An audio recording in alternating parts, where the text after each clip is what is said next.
The deadly fake beer, Canada's hidden meth pipeline. In March 2023, a 21-year-old man in Auckland, New Zealand, took a sip of what he thought was a Canadian beer. It was branded Honey Bear Beer, complete with a maple leaf logo and a bear on the can. But inside wasn't beer, it was liquid methamphetamine. Moments later he cried out, "I want my mom.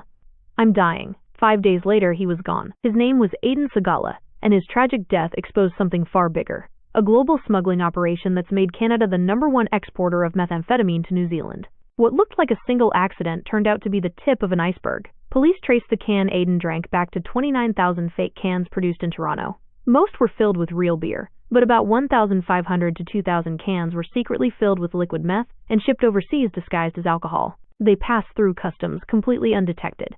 When investigators raided a storage unit in Auckland, they found pallets of the same fake Honey Bear beer. The operation was converting the liquid meth into crystal form for sale across New Zealand, part of a supply chain that reached from Canada, the US, India, and Mexico. In total, they uncovered 700 kilograms of methamphetamine, the largest meth bust in New Zealand's history. But it doesn't stop there. Investigators have since discovered meth hidden in maple syrup containers, in coconut water shipments, in kombucha bottles, and even in canola oil.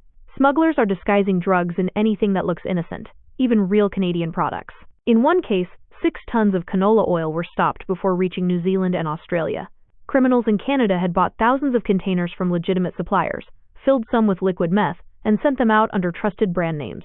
So how is this happening? Organized crime groups, including Mexican cartels, are using Canadian ports, especially Vancouver, as export launch points. Some meth is made here, in massive underground labs. Others are imported into Canada first, then repackaged and shipped overseas. Over the last 2 years, the RCMP has busted nearly a dozen large-scale meth labs, including one in Auckland, British Columbia, described as university-level in sophistication, capable of producing both meth and experimental synthetic drugs. Meanwhile, New Zealand's meth crisis is exploding. Their wastewater testing shows meth use has doubled in just a year. There's no community left untouched. And yet, no charges have been laid in Canada against the exporters responsible for the shipments that killed Aiden Sagala. Not one. New Zealand investigators say they're frustrated. Even as part of the Five Eyes Intelligence Alliance, cooperation has its limits. They describe Canada as a vulnerability, a major hub where meth passes through with little consequence. Aiden's death wasn't just a tragedy. It was a warning, a sign that international trafficking networks are hiding behind ordinary trade, using everyday products to move poison across oceans.